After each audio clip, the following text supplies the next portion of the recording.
Hello भाई और बहनों, आपका फिर से स्वागत है रेडी टू साक्षी में। जैसा आपको हमने प्रॉमिस किया था, फिर से एक नया एपिसोड लेकर आए हैं। एपिसोड नंबर 7 7 के लोग बहुत अच्छा मानते हैं, बट वो पॉइंट नहीं है। आपका हम सबसे पहले तहे दिल से शुक्रिया करना चाहेंगे। आपके मैसेजेस जो हमें आए हैं उससे काफ़ी प्रोत्साहन हमारा बढ़ा है। और भाभी जी भी वापस आ गए तो ये भी कुछ ज़्यादा ही खुश है। वैसे उससे खुश हूँ मैं, लेकिन ज़्यादा खुशी है जो अभी आज को आपको बताया सोशल मीडिया में, फेसबुक व्हाट्सएप पर जो हमारे पेजेस हैं जिसमें कई लोगों ने ऐड किया है, और व्हाट्सएप के ग्रुप्स हैं, मुझे तो पता नहीं है कितने सारे ग्रुप्स में एडिड हूँ।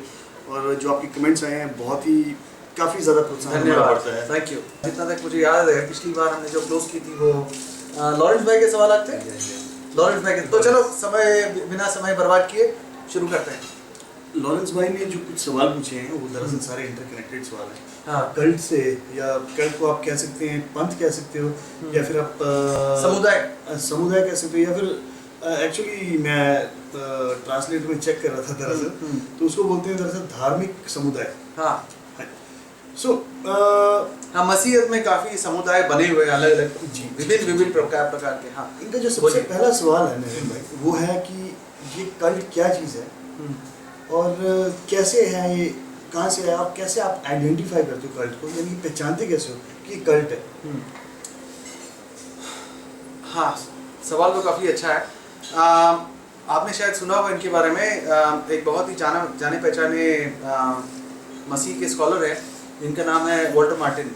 काफ़ी बहुत पुराने, अभी तो नहीं रहे। उन्होंने एक बहुत अच्छा किताब लिखा था जिसका नाम है किंगडम ऑफ कल्ट्स। वो आपके लिए यूएस से मंगाया है। हाँ, ऑकल्ट के बारे में। हाँ, तो उसमें उन्होंने जो उसका जो बताया कि जो ये समुदाय जो कल्ट कहते हैं उसका मतलब क्या है, कि अगर कोई पंथ या कोई इंसान बाइबल की जो सीख को अपने धारणाओं के ऊपर अर्थ निकालता है, जो प्रमुख धाराएं जो है मसीह में, जो प्रमुख धारा जो है, जो मुख्य धारा जो है इस मसीह में, उनकी सीख जो बाइबल से मिली है उसको छोड़कर अगर कोई अपने मन घड़त अर्थ निकालता है, उस पर चलता है और लोगों को उसके बारे में बताता है, तो वो एक कल्ट कहलाता है, वो एक समुदाय कहलाता है। अगर वो सीख यीशु मसीह और प्रेरितों ने नहीं सिखाई हो, वो सीख अगर बाइबल से ना हो, अपने मन से बनाई हो, तो उसे जो प्रेरितों के जो शिष्य थे, जो यीशु मसीह के समय से थे, उन्होंने नहीं सिखाया हो, तो उसे हम आज के ज़माने में कल्ट या समुदाय कहेंगे। ऐसे काफ़ी समुदाय हैं इस देश में, दुनिया में। आपका कहने का मतलब है कि शायद मैं गलत बोल रहा हूँ, लेकिन हो सकता है कि जो फर्स्ट सेंचुरी जो चर्चेस थे, या फिर आप कह सकते हो फर्स्ट सेंचुरी जो उनके डायरेक्ट फॉलोअर्स थे, वो जो उनका मानना था, अगर किसी का उनसे मानना अलग है, नहीं वही नहीं, सिर्फ जो देखिए, मैं ये नहीं कहूँगा कि जो भी पहले दूसरे तीसरे सदी के जो मसीह के जो लोग थे, उनका जो मानना के अलावा अगर कोई जाएगा तो उसको एक अलग समुदाय या तो एक कल्ट कहेंगे, ऐसा मैं नहीं कह सकता। पर जो बाइबल में से जो सीख है और आजकल की जो मुख्य धारा जो है, उसके अलावा अगर कोई नया सीख निकलता है अपने मन से, तो उसे एक समुदाय या अलग सा समुदाय या कल्ट कहेंगे। उस पर हम और भी बात करेंगे, पर मुख्य तो यही कहेंगे। उस समय के भी जो लोगों ने जो मसीह ने जो सिखाया, जो उनके प्रेरितों ने जो सिखाया, उससे हट के अगर कोई अपना अर्थ निकालता है तो उसे एक कल्ट कह सकते हैं। और नरेंद्र भाई, मैं पूछना चाहूँगा, आपने बात कर ही दी है, तो कितने प्रकार के कल्ट आपके ख्याल से, या फिर से मैं कहना चाहूँगा संघ या फिर मत, दरअसल इसको मैं मत भी कहना चाहूँगा क्योंकि पढ़ा था मैंने दरअसल गूगल पर। हाँ, तो कितने तरह के आपको लगता है कि मत या फिर ये पंथ हैं? हाँ, ये तो भाई आपने सवाल को काफ़ी अच्छा किया। अगर देखा जाए तो काफ़ी सारे कल्ट्स, काफ़ी सारे ऐसे समुदाय पाए जाते हैं दुनिया भर में। मैंने थोड़े बहुत के नाम लिखे हुए हैं, मुझे एक समय दीजिए।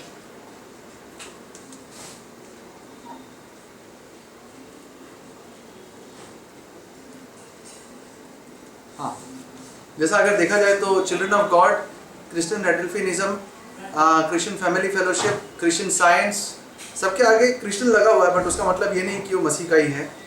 डिवाइन लाइट मिशन, एकनकार, जेहोवास विटनेसेस, ये तो आप नाम जानते होंगे, जेहोवास विटनेसेस, वननेस पेंटिकोस्टल्स, यूनिटेरियनिज्म, साइंटोलॉजी, वननेस, मॉर्मोनिज्म, ये भी आपने सुना होगा। मॉर्मोनिज्म अमेरिका में काफ़ी गति से बढ़ रही है।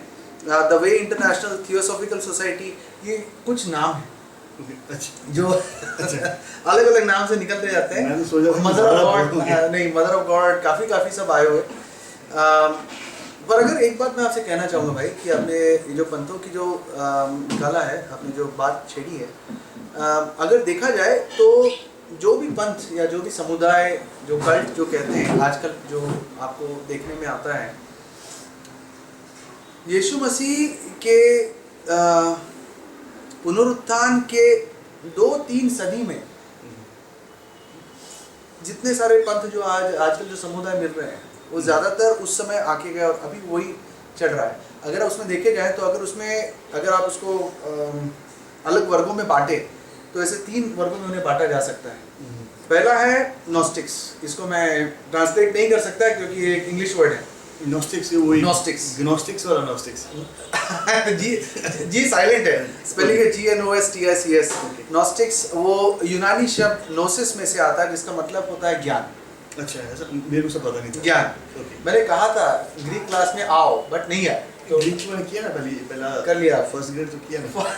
फर्स्ट ग्रेड, अरे तो अगर देखा जाए तो यूनानी भाषा में उसका मतलब होता है ज्ञान। तो उनका ये मानना था कि उन्हें कुछ एक अलग प्रकार की ज्ञान उन्हें प्राप्त है, और उस ज्ञान के अनुसार किसी भी तरह का पदार्थ, यानी हम एक पदार्थ के बने, ये सोफा एक पदार्थ का है, ये दुनिया पदार्थ की बनी हुई है, तो ये जो पदार्थ दुष्ट होता है या पाप से बना हुआ है उनके हिसाब से वो मानते हैं। अच्छा। हाँ, वो ये ऐसे समझते हैं कि उन्हें कुछ विशेष ज्ञान प्राप्त हुआ, और इस ज्ञान के अनुसार जो भी चीज़ पदार्थ की बनी हुई है, पदार्थ की, वो दुष्ट है या पाप है। यानी कि मटेरियल या matter is evil, in short matter is evil.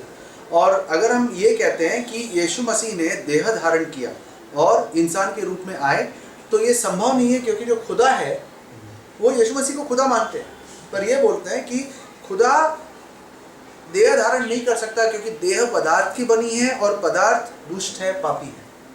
अच्छा, इतना तक अगर आप उस समय के अगर आप उनके लेख को पढ़े तो वो ये मानते थे कि यीशु मसीह खुदा थे, और जब वो आए खुदा के ही रूप में आए, मनुष्य रूप धारण नहीं किया, और जब वो चलते थे तो उनके जो पैर भी ज़मीन को नहीं छूते थे, ऊपर रहते भाई अलग अलग है। अभी ये बट आप ये नया मत समझो, क्योंकि अगर आप देखेंगे तो जो पौलुस यूहन्ना है, प्रेरित जो यूहन्ना है, उन्होंने जो पहली जो कोलोसियंस की जो पार्ट है, शायद आप जानते होंगे कोलोसियंस की पार्ट, ये मैंने पहले भी बताया था। कोलोसियंस की पार्ट और पहला यूहन्ना का जो पार्ट है, वो प्रेरित यूहन्ना ने इनकी ही निंदा करने के लिए लिखी थी। इनको ही लोगों को बताने के लिए जो नॉस्टिक जो सिखाते हैं वो पूरी गलत है। इसीलिए उन्होंने पौलुस ने पहला कोलोसियर लिखा, और यूहन्ना ने पहला यूहन्ना की पार्ट लिखी, इनकी ही ताड़ना करने, इनकी ही निंदा करने। दूसरा जो था, हाँ भाई, इससे पहले कि आप दूसरे पर जाओ, एक छोटा सा क्वेश्चन, छोटा सा आंसर दीजिएगा। जो हमने वर्ड नॉस्टिक यूज़ किया है, जो भी किताबें जिनको हम नॉस्टिक्स बोलते हैं, क्या उनको भी इसके साथ रिलेट कर सकते हैं? नो ओके आप पूछ रहे हैं नॉस्टिक गॉस्पेल्स के बारे में? हाँ जी, हाँ जी। हाँ, वो उन्होंने ही लिखा है। अगर उसमें भी अगर आप पढ़ेंगे, इसके बारे में हाँ। डिटेल में जानना चाहूँगा, ये आने वाले किसी एपिसोड में हम जरूर। अब बोले कोई हाँ, तो अभी जो नॉस्टिक्स है, अगर आज के तारीख में अगर हम देखे जाए तो एक मिनट, जैसा वर्ल्ड वाइड चर्च, अगर आप देखेंगे वर्ल्ड वाइड चर्च, रसोई चर्च का नाम लिखा हुआ है, वो नॉस्टिक्स की ही जो सीख को आगे बढ़ाते हैं।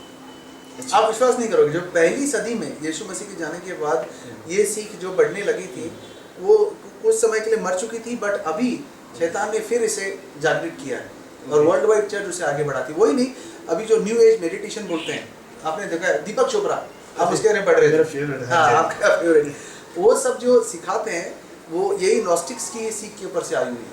अच्छा, हाँ, दूसरी बात, दूसरा जो है कैटेगरी आपको सुन के बहुत, वर्ग जो है जिसे कह सकते हैं, वो आपको सुन के कुछ अलग ही लगेगा, एरियनिज्म जिसे कहते हैं। एरियनिज्म, एरियनिज्म जो था वो एरियस जो 4वीं सदी में रहते थे फ्रॉम अलेक्जेंड्रिया, उनके नाम से हुआ था एरियनिज्म। उनका मानना ये था कि जो यीशु मसीह है वो खुदा नहीं है, वो भी जो स्वर्गदूत जैसे हैं, स्वर्गदूतों के ही नाई खुदावन ने यीशु मसीह को भी बनाया। वो भी एक स्वर्गदूत है पर एक बहुत ऊंचे दर्जे के स्वर्गदूत है, जैसे कि माइकल। हाँ। अच्छा। तो अभी अगर आज की तारीख में देखेंगे आप तो शायद समझ गए हो। दरअसल मेरे को कोई बोला भी, क्या? थोड़े दिन पहले की बात है, व्हाट्सएप ग्रुप में, अच्छा। वो ब्रदर, उनका नाम नहीं लेना चाहूँगा, हाँ। कहते हैं कि माइकल ही यीशु है, जो माइकल जो एंजल है। ओके, नहीं इसमें भी अलग अलग है। कोई कहते हैं कि जैसे जेहोवास विटनेसेस ये मानते हैं कि जो माइकल यीशु मसीह माइकल एंजल है। और हाँ, इसके बारे में जानते हैं। यीशु मसीह माइकल एंजल है और खुदावन की नहीं, यानी खुदावन ने उनको भी बनाया है। और कोई लोग ये मानते हैं कि यीशु मसीह ही माइकल है और माइकल नहीं, जो कहते हैं यीशु मसीह ही माइकल के रूप में आया करते थे, यीशु मसीह खुदा है। पर जो एरियनिज्म की जो फॉलन एंजल नहीं है, लेकिन एंजल जैसे ही। पर जो यीशु मसीह जो है वो एरियनिज्म में से उत्पन्न हुए। एक सीख थी कि यीशु मसीह एक बनाए हुए स्वर्गदूत है। ये कि बस मैटर की तरह वो खराब नहीं। अगर आप देखें, अगर इस्लाम भी है थोड़ा बहुत उसी को मानता है कि यीशु मसीह भी जो एक बहुत ऊंचे दर्जे के एक नबी हैं, खुदा नहीं है। ओके। पर अगर आप पूरे बाइबल में देखें, अगर आप देखें जो यीशु मसीह के जो प्रेरित थे, उन्होंने सब यही सिखाया था कि यीशु मसीह खुदा है। तो इसलिए उनको भी एक कल्ट माना जाता है। जेहोवास विटनेसेस सबसे बड़ी बात है वो ये क्रिश्चियन एडल्फियनिज्म, वो भी यही मानते हैं। अच्छा, हाँ, अच्छा। वो भी यही मानते हैं कि जो यीशु मसीह एक क्या कहते हैं, स्वर्गदूत है, बहुत ऊंचे दर्जे के, बस स्वर्गदूत है और खुदा नहीं है, पर खुदा ने उनको बनाया है, रचा है। और तीसरा और आखिरी है, ये थोड़ा सा कॉम्प्लिकेटेड होगा। अच्छा। हाँ, उसे कहते हैं मोनार्कियनिज्म। मोनार्कियनिज्म जो तीसरा वर्ग है, ये भी काफी इंटरेस्टिंग है। इसमें मोनार्किज्म नहीं, मोनार्कियनिज्म। हाँ, मोनार्कियनिज्म। अच्छा। हाँ। मैं क्या सोच रहा था वो जो राजदूतों के उनके, अच्छा सॉरी। हाँ, तो उसमें ये माना जाता था कि उसमें दो अलग अलग पंथ हैं। ज़्यादा फर्क नहीं है, पर आपने पूछा तो बता रहा हूँ। तो उसमें एक डायनेमिक मोनार्कियनिज्म और दूसरा है मॉडलिज्म मोनार्कियनिज्म। जो डायनेमिक मोनार्कियनिज्म, जो डायनेमिक है, वो ये मानते थे, आप विश्वास नहीं करोगे, अभी इतने तो इसको मानते नहीं है, पर उनका मानना ये था कि यीशु मसीह जब पैदा हुए तो इंसान थे, पर उन्होंने अपना जीवन बहुत अच्छी तरह से व्यतीत किया, कोई पाप नहीं किया। तो खुदावन ने देखा कि बहुत ही अच्छे इंसान है, तो उनके थ्रू जगत में आए। पर जब यीशु मसीह पैदा हुए थे, वो एक इंसान थे। ये डायनेमिक मोनार्कियनिज्म। दूसरा है मॉडलिज्म मोनार्कियनिज्म। इसमें ये मानते हैं कि जो यीशु मसीह जो है, जैसा हम मानते हैं कि तीन है, जैसा यीशु मसीह, पिता परमेश्वर और पवित्र आत्मा, ट्रिनिटी जिसे हम कहते हैं, गॉड हेड कहते हैं। बट ये मानते हैं कि जो पुराने नियम में वो वही खुदा पिता के नाम से जाने जाते थे, वही पिता नए नियम में वही एक बन के आए यीशु मसीह, और उनके पुनरुत्थान के बाद वो बन गए पवित्र आत्मा। यस, वननेस पेंटिकोस्टल्स हो गए, जीसस ओनली हो गए, ये सब। हाँ, विलियम ब्रैनम के टीचिंग्स ये बम्बई में भी बहुत तीव्रता से बढ़ रहा है, और लोगों को समझ में नहीं आ रहा है, क्योंकि वो कोई डिनाई नहीं करते, वो ये नकारते नहीं है कि यीशु मसीह खुदा नहीं है। वो मानते हैं कि यीशु मसीह खुदा है, पर वो ये बोलते हैं कि वो जैसा पिता, पुत्र, पवित्र आत्मा जो हम तीन कहते हैं, वो तीन नहीं, वो एक ही है, अलग अलग नाम से जानेंगे। या तो आपने एग्जाम्पल भी सुना होगा, काफ़ी लोग कहते हैं, जैसा जीसस ओनली कहते हैं, जैसे पहले वो जैसा पानी का बर्फ़ बना और वो बर्फ़ ही फिर से हवा बन गया, या तो बर्फ़ पानी बना और वो पानी हवा बन गया। तो थे एक ही, अलग अलग नहीं, एक ही है, अलग अलग रूप में आए। तो वो वननेस पेंटिकोस्टल्स या जीसस ओनली हो गए। वही अलग अलग रूप में है। तो यीशु मसीह ने दुआ किसे की? उसमें लंबा चल जाएगा, बहुत लंबा चल जाएगा। अगर किसी ने सवाल उठाया तो हम जवाब देंगे। बट एक वर्ष मुझे ध्यान में आ रहा है भाई, आप एक्लीसियास की पुस्तिका 1:9 ओपन कीजिए। एक्लीसियास 1:9, एक्लीसियास्टिस 1:9। हिंदी में क्या कहते हैं यार, मुझे याद नहीं है, आप जरा देख के बताइए। हाँ जी, आप देख के बताइए एक्लेसियास्टिक की पुस्तिका क्या कहते हैं इसको हिंदी में, सॉरी इसको समुपदेशक, ज़्यादा मत हंसो, मुझे नहीं याद है, ठीक है बोलो। इसको दरअसल मेरे को भी कमांड मेरा अच्छा नहीं, बट हाँ। समुपदेशक कहते हैं इसको। समुपदेशक, ओके, हाँ हाँ ओके। अ, 1:9, मैं आपको पढ़ के सुनाऊं? हाँ प्लीज। ठीक है। इसमें लिखा है, जो कुछ हुआ था वह फिर होगा, और जो कुछ बन चुका है वही फिर बनाया जाएगा, और सूर्य के नीचे कोई बात नई नहीं है। नहीं है। तो वही मैं कह रहा हूँ आपसे कि जो भी आजकल के जो पंथ हैं वो यीशु मसीह के समय और उनके 1-2 सदी के बाद जो उत्पन्न हुए, वो अब आज भी अलग अलग नाम से जाने जाते हैं, पर जो पंथ जो उस समय के थे वो आज भी वही है।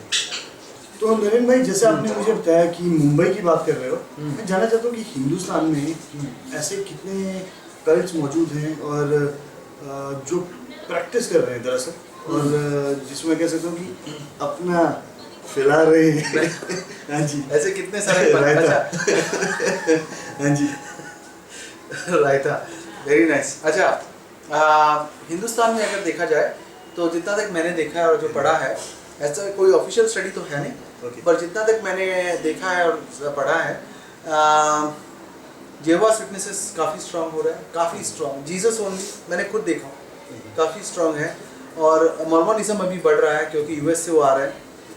डव मिनिस्ट्री पंजाब में शायद आपने देखा होगा। हाँ जी। तो ऐसे यूनिफिकेशन चर्च है, वननेस पेंटिकोस्टल्स है, ये काफ़ी धीरे धीरे बढ़ रहा है, बट ये दीज आर द मेन्स हैं जो आगे फैला रहे अपने आप को इस देश में। हाँ, इससे मुझे एक बात याद आया भाई बहनों कि जब मेरी नितिन से पहली बार मुलाकात हुई थी, काफ़ी साल पहले की बात है, जो हमारे भाई है जेरी थॉमस, उन्होंने मुझे इंट्रोड्यूस कराया था, आपको याद होगा। उस समय जो भाई है वो, अरे कैसे भूल सकते हैं उस समय जो भाई है उनको ये अभी भी वो काफ़ी स्टडी कर रहे थे कल्ट्स में, तो ये सब सवालात जो है मेरे ख्याल से आपसे करना चाहिए था, पर आपने मुझसे कर लिया, कोई बात नहीं।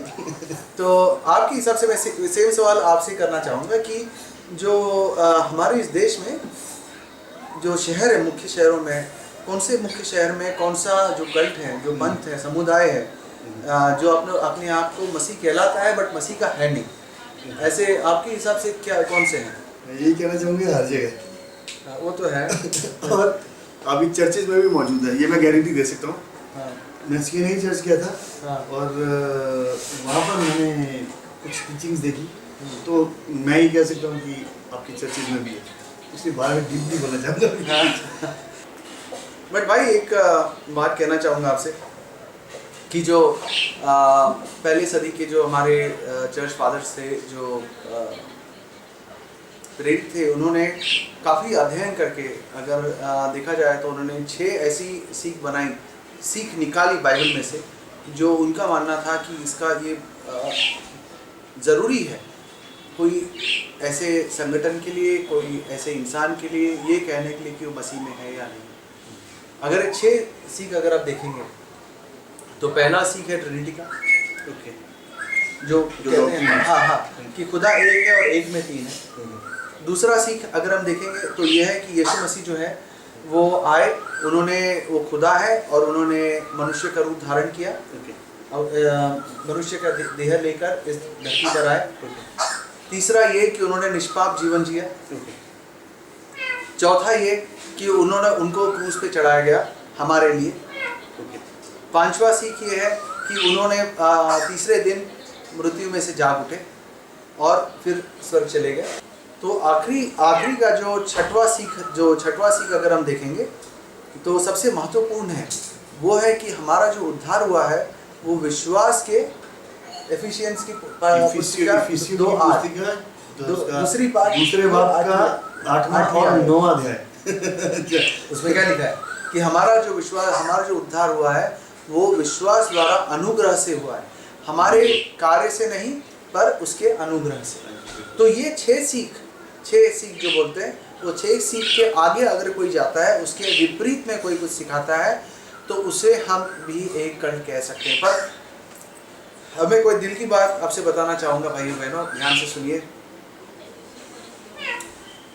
कि काफ़ी चर्चेस ऐसे हैं जो मैं खुद देख चुका हूँ, जो जहाँ पर मैं खुद रह चुका हूँ, जो अभी भी ये पूरी तरह से नहीं सिखाते हैं कि हमारा जो उद्धार हुआ है अनुग्रह से हुआ है, वो खुदा ने किया है अपने प्रेम में, अपने अपने प्रेम में अपने आप को बलि चढ़ाकर उन्होंने किया। वो अभी भी यही सिखाते हैं कि अगर आप सिगरेट पियोगे तो नरक में जाओगे, झूठ बोलोगे तो ऐसा ये होगा। अच्छा टॉपिक निकाला आपने, क्योंकि मैं बोलने वाला था आपको। क्या बताया मैं कितनी रातें ऐसी गुजरी, तो मैं सोचता था यार कि फिर हमारे में और हिंदू में क्या फ़र्क है। दारू पिए तो वहाँ जाओगे। मैंने एक किताब, जैसा कहते हैं पास्टरों को मैंने बोलते हुए सुना है कि उन्होंने कोई किताब पढ़ा जो जहाँ पर कोई नर्क में गया था और नर्क में उन्होंने देखा कि कोई चोरी कर रहा था तो उसकी पूरी चमड़ी उधेड़ी जा रही है, और कोई झूठ बोल रहा था तो उसका ज़बान काटा जा रहा है। ये सब और क्योंकि ये सब जो चित्र हैं ये मैं बचपन में हिंदुओं से सुनता था। आपने भी सुना है। मैं बताऊँ भाई, आप सबसे पहला सवाल जो मैंने आपसे पूछा, आपने क्या बोला था कि ये किसी एक इंसान की टीचिंग पर इतना ध्यान देते हैं। आपको पता भी, मैं दोस्तों जो 15 दिन का हमारा थोड़ा डिले हुआ, मैं दरअसल छुट्टी पर गया था शिमला, अपने मेरा घर है वहाँ पर भी है तो वहाँ पर सेवंथ डे एडवेंटिस्ट है जो ग्रुप, वो काफ़ी ज़्यादा है। तो मेरा दोस्त हमारा बस पड़ोसी है।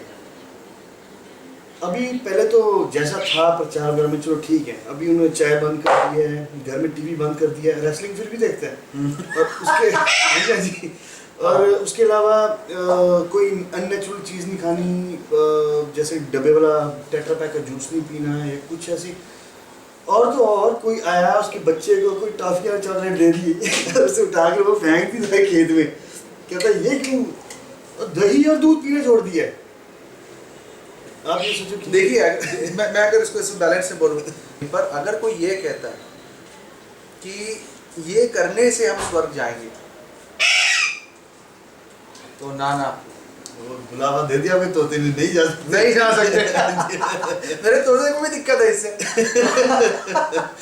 पर भाइयों, मैं एक बात कहना चाहूँगा आपसे कि ये जो दूसरा पहलू जो है कि मसीह में आने का मतलब ये नहीं है कि आप झूठ बोल सकते हो, चोरी कर सकते हो, विचार कर सकते हो, सिगरेट पी सकते हो, दारू नहीं, इसका मतलब ये नहीं है।